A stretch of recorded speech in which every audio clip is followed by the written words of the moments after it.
Hello, I'm Jean Béliveau. When the 1958 season started, my teammates and I began to realize that we had the kind of team that could make hockey history. The record for consecutive Stanley Cup victories was 3. We had won in both 1956 and 57 and felt we were strong enough to win at least one more. Despite serious injuries to Maurice Richard and Boom Boom Geoffrion, we finished 19 points ahead of second place New York. Dickie Moore played the last 5 weeks in the season with his wrist in a cast and still won the scoring championship. We had confidence in ourselves. We swept Detroit in 4 games in the first series, but it was a different story in the finals with Boston. We were all even after 4 games, and in the 5th game, we went into overtime tied 2-2. The Rocket had the great playoff year. He scored the overtime winner that night. In all, he had 11 goals in 10 games. 3 nights later, we won 5-3 in Boston, our 3rd cup in a row. We had tied the record. The late Tom Foley tells how it happened.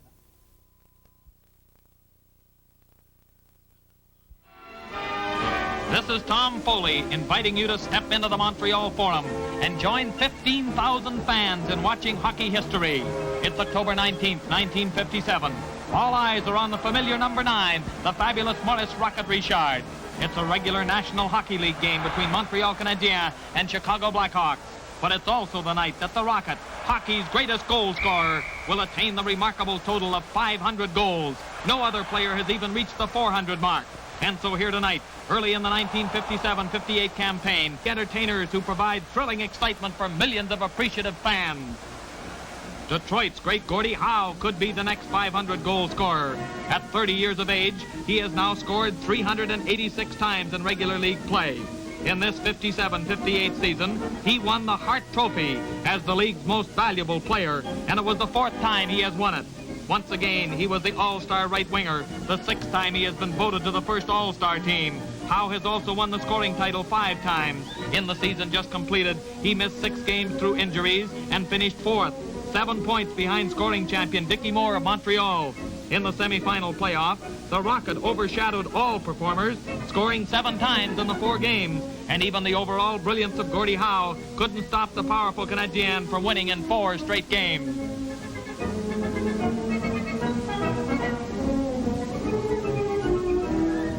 Who can predict what scoring feats may come from the stick of Toronto Maple Leafs' Frank Mahovlich? Although still of junior age, he won the Calder Trophy as the league's outstanding Rookie of the Year. Much of Toronto's future hopes ride on their number 27. A powerful skater and a brilliant stick handler, Mahovlich scored 20 goals in his first try at Major League competition. It wasn't enough to keep the young, hard-skating Maple Leafs from finishing in last place for the first time in their history. Bobby Hull of Chicago Blackhawks, another great young star, may one day threaten the Rockets' record.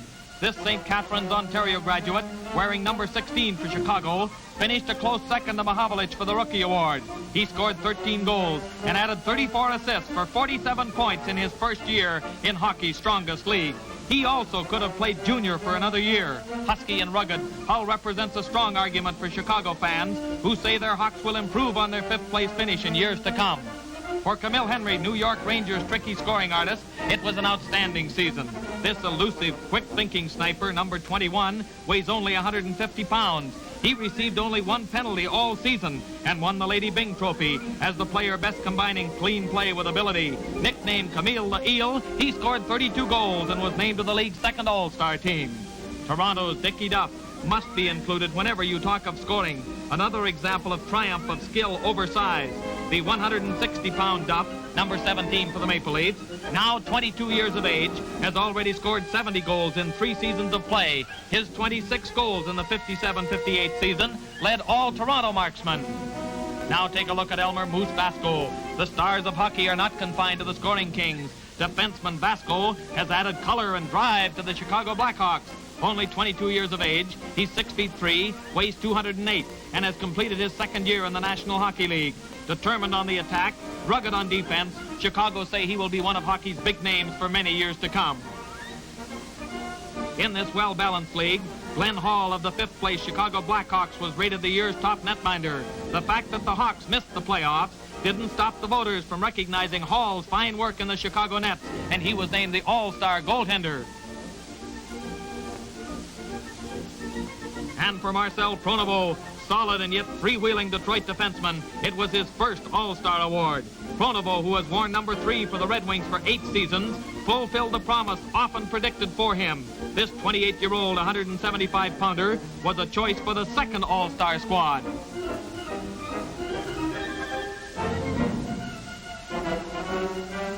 It was a comeback season for Terry Sawchuk, who had to drop out of the National Hockey League early in 1957 due to ill health. A past winner of both the Calder Rookie Award and the Netminders Vezina Trophy in his big league career, Sawchuk's netminding helped Detroit fight off a bad start to finish third, but even Sawchuk couldn't hold off the rampaging Canadiens in the semifinal playoff. Number 9 in New York is Andy Bathgate. It may be the Rocket in Montreal or Gordie Howe in Detroit, but in New York they'll put their number 9 against anybody. Named to the second All-Star team, Bathgate established himself one of hockey's biggest names. He finished third in the National Hockey League scoring, 30 goals and 48 assists, pacing Rangers to a surprising second-place finish. But in the semifinals, Bathgate and the Rangers ran into the surging Boston Bruins, who won the series 4-2. Only 2 teams can reach the Stanley Cup final. But before settling into your ringside seat for the 57-58 championship, meet the men who coach the 6 finest hockey clubs in the world. You'll note there isn't a Russian in the lot. A National Hockey League newcomer, Chicago's Rudy Pillis.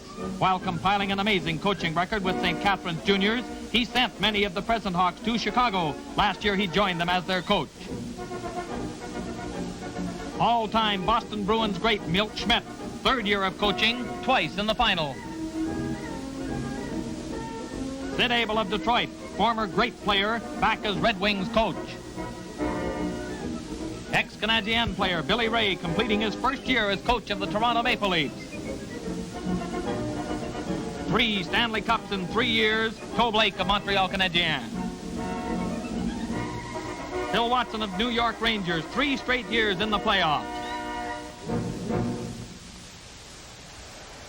But now the 57-58 final.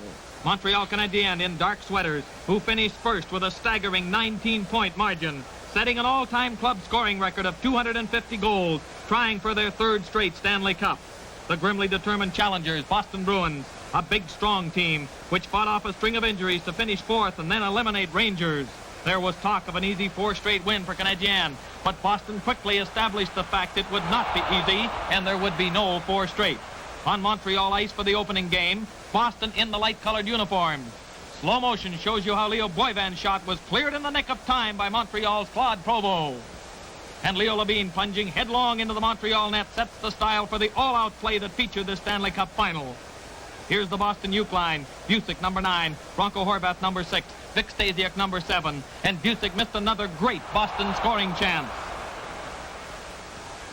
This line, which once played as a unit for Edmonton, was put together by Boston general manager Lynn Patrick's off-season trades. See that neat 3-way play in slow motion. Through defenseman Doug Harvey's legs. This one didn't score, but the Uke line scored 72 goals during the regular season. They had called Boston goalie Don Simmons a leading series question mark. Let's give him a try. Don Marshall firing. Simmons looked all right on that one. If you can stop shots from the stick of Boom Boom Geoffrion, you can stop almost anything. Geoffrion, number 5, lets it go, and Simmons saves the gain. The Bruins are shorthanded. Harvey to Marshall. His shot and another save by Simmons, but the rebound to Geoffrion, and his screen shot scores the first goal of the championship.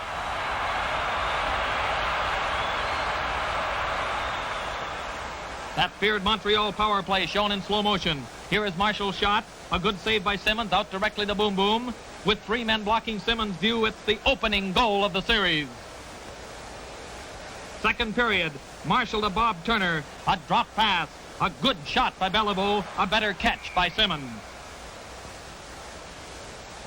It's Boston's turn. Don McKenney, number 17, carries into the Montreal zone. He bounces a pass off the boards to Alan Stanley, number 10. Over to Doug Moens. A blistering shot. It's wide, so let's go round again. This time, Topazzini gets it back to Stanley. Another shot by Moens. Finally, a rebound slides out to Stanley, and his screen shot ties up the opening game at 1-1. The slow motion shows us how Mons neatly blocks out Floyd Curry. Stanley's shot, and Topazzini, Harvey, and Talbot, number 17, blocking Plant's view. Playoff hockey is rugged. Boston's tough Leo Labine upends Geoffrion, drawing a penalty from referee Red Story, and some fatherly advice from a fan.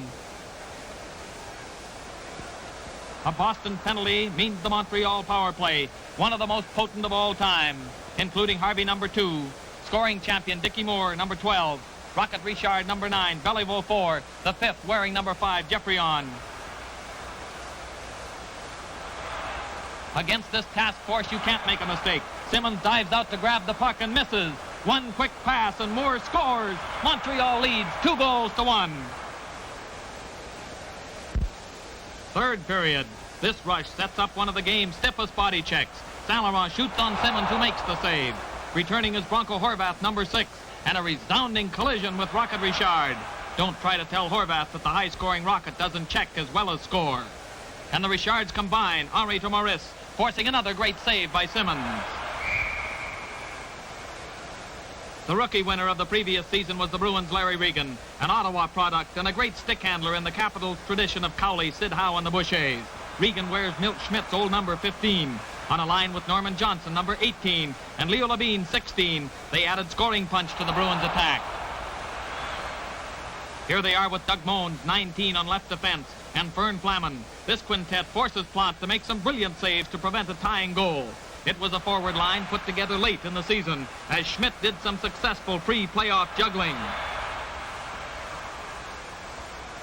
Canadiens lead 2-1, but it's all Bruins right now. Horvath passing to Busick for a marvelous chance, but once again Plant holds them out.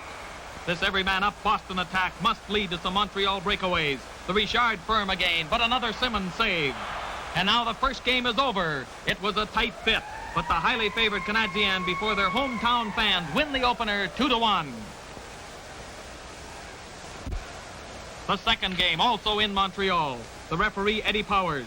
Canadiens supporters admitted the underdog Bruins gave Montreal a scare in the opener.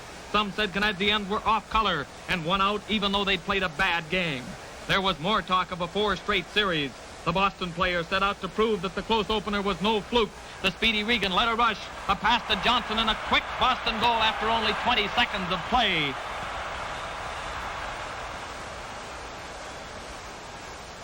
The opening goal is considered a great advantage.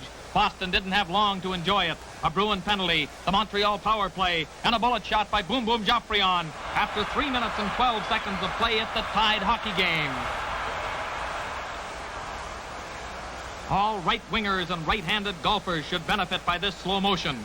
This stroke is almost unstoppable at any time in hockey and great for windy days in golf. Now a Montreal penalty. Regan feeds Topazzini on the Boston power play.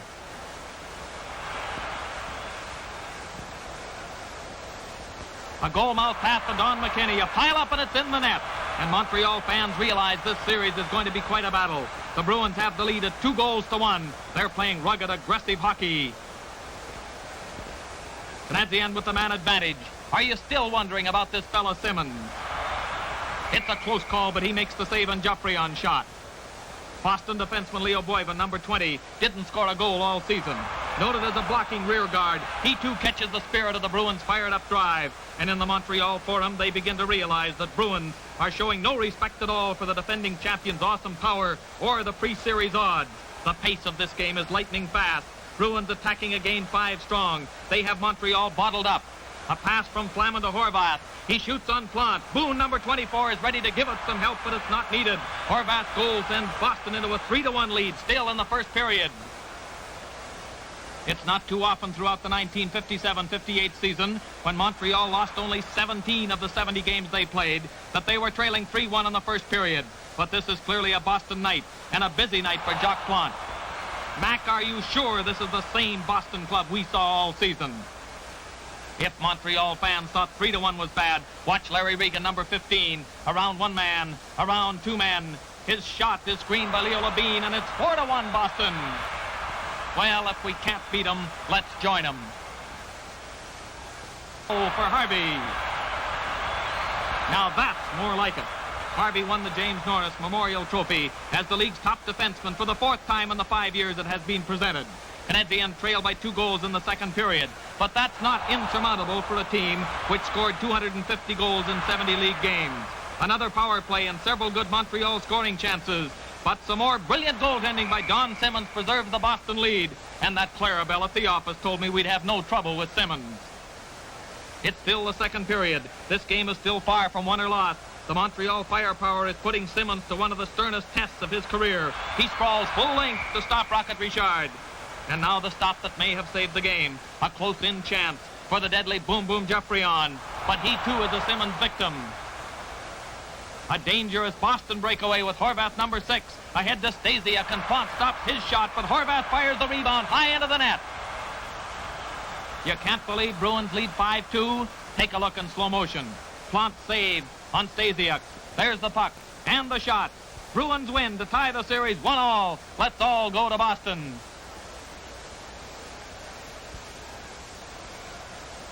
Referee Frank Berry facing the puck to start the third game in the Boston Gardens. Another jammed crowd.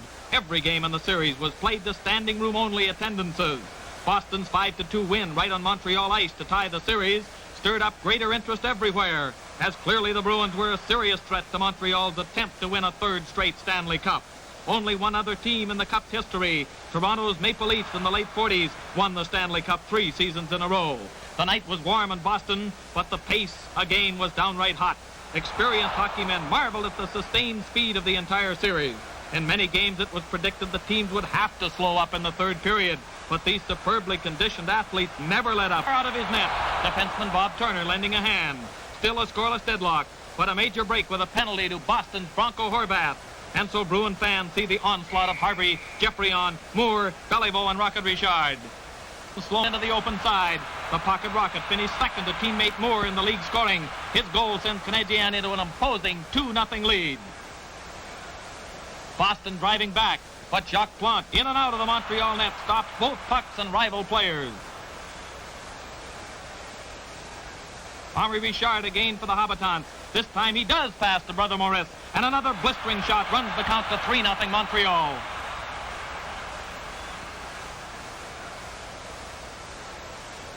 Plante is blocking everything and everybody tonight. Teammate Bernie Geoffrion literally playing over Plante's head. The Montreal Vezina Trophy winning netminder gets his shutout. The 3-0 triumph sends an exceptional percentage of the game. And in this final, Montreal looked better during the third game on Boston ice than they did in either of the first 2 games played in the Montreal Forum. Again, the pace was fast and the checking was rugged. But no matter where the games are played, the Bruins can't afford to fall behind 3-1, and they know it. Regan on the power play, shooting from the blue line. Out to Fleming McKell. He can't get clear. Help from a teammate, and Don McKenney's backhand shot gives Boston the opening goal of the fourth game.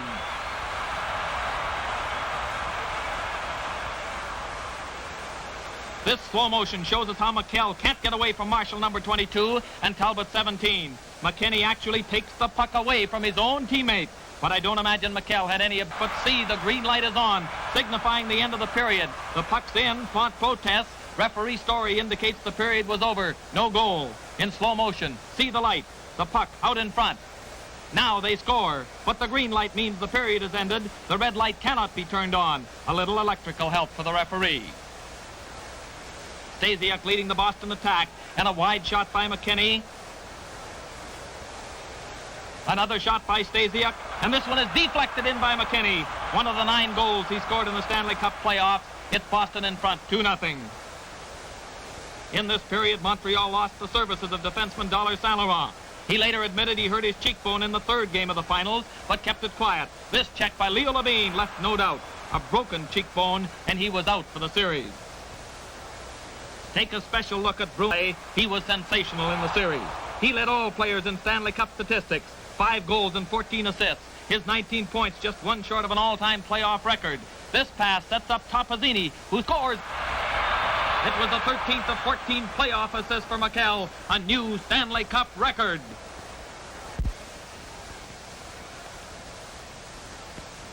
A neat 3-way play puts Montreal back in contention. Marcel Bolland to Beliveau, and a perfect pass to Claude Provost.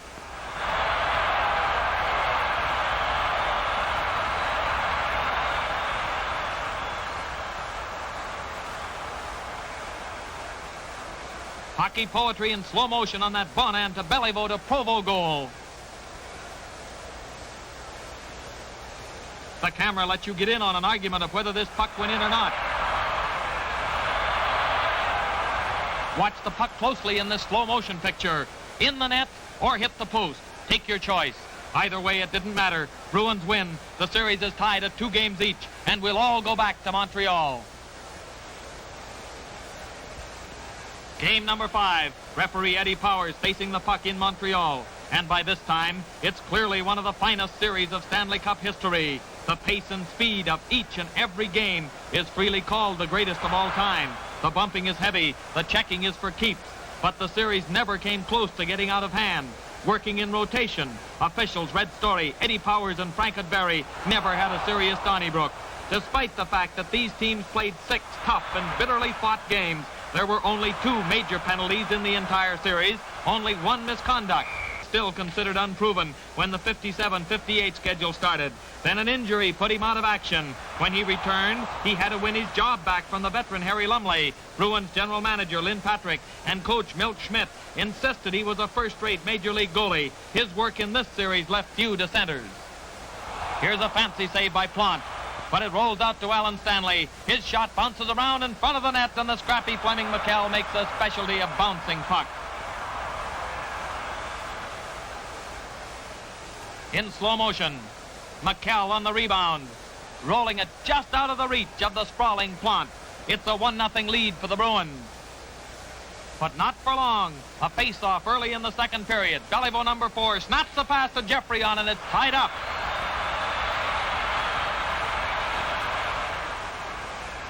It doesn't take long if you know what to do. It was a big night for the Beliveau-Geoffrion combination. Just 42 seconds after their tying goal, Geoffrion passes to Beliveau and a bullseye from 35 feet out to put Canadiens into a 2-1 lead.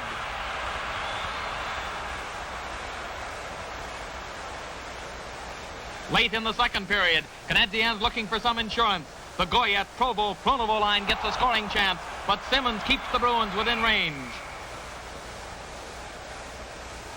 But now it's the third period. Time is running out for Boston.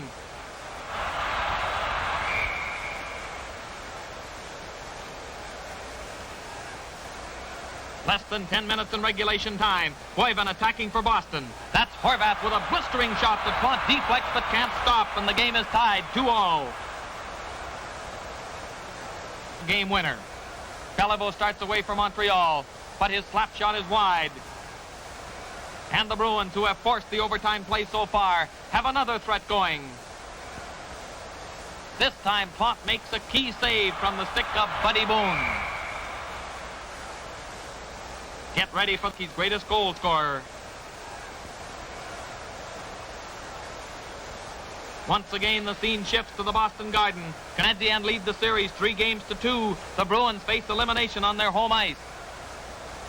Another complete salad boards. A harmless-looking shot by Beliveau, deflected in by Geoffrion, and Montreal has a quick 1-0 lead.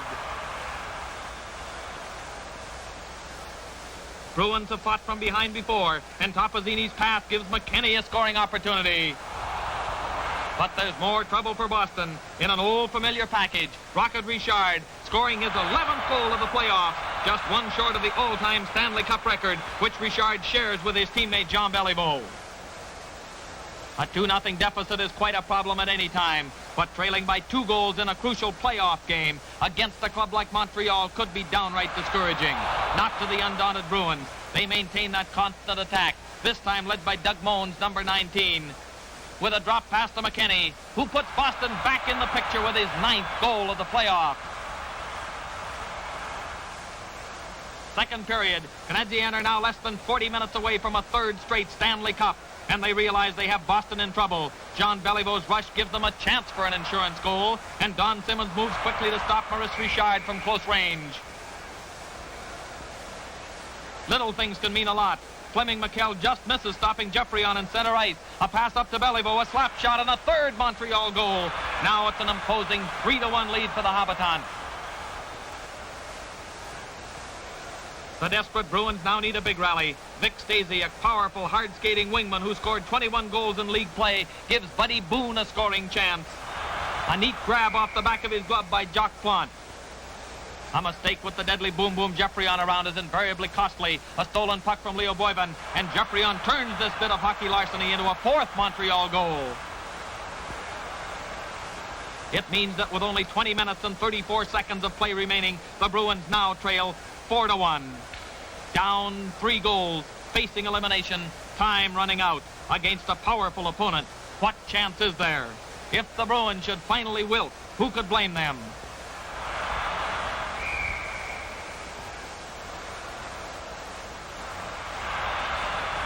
They come out for the final period to a tremendous ovation from the Boston Garden crowd. Seldom has a team trailing by 3 goals received such an inspiring boost from often critical fans. If you're wondering whether they're ready to give up, watch Regan number 15. A shot, the rebound, and a goal by Johnson. The Bruins aren't through yet. It's 4-2 with less than 15 minutes to go. In slow motion, proof of the Boston determination.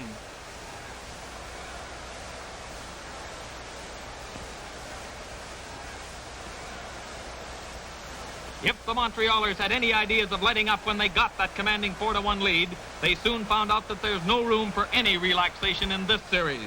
Fighting both the clock and the Canadiens, Bruins still forced the play, and Larry Regan bounces one in from behind the net. Boston fans getting their money's worth every second of play now realize there is still hope. See in slow motion how you never know if you don't try. The puck's at the side of the net. Regan can't shoot and is forced behind the goal. It looks like an impossible angle, but nothing's impossible when a determined athlete is playing with a round puck on slippery ice. Now it's a different story. 6 minutes to go, Boston trailing by 1. Fleming McKell, often called the Bruins spark plug, literally battling on his knees, and a pass to Leo Boyven almost ties up the hockey game. It's aggressive perhaps, but shoving goalie, puck and all into the net doesn't count on the scoreboard. The fighting, persistent McKell again. He's played on his regular line, on the power play and kill penalties, but he's still spearheading the Bruins, and it's another important save by Plant. Now the Boston net is empty. McKenny leads a 6-man attack in search of a tying goal. Doug Harvey gets possession at the Montreal blue line. He races in on the unprotected Bruin net. Regan manages to block the first shot, but Harvey scores on the second try. And finally, the Bruins must concede defeat after 365 minutes and 45 seconds of the most constantly exciting hockey the game has ever presented. Montreal fans who made the 400-mile trip came prepared for a Canadien victory. Joining in the turmoil on the ice were Montreal club officials, justifiably proud and jubilant over the triumph of their great hockey machine, their 3rd straight world championship. League President Clarence Campbell presents the Stanley Cup to the Canadien captain Maurice Richard in an atmosphere quite in keeping with the winning of the highest award in the world's fastest game, an atmosphere of enthusiasm, bedlam, and excitement. And the reason for it all, the Stanley Cup.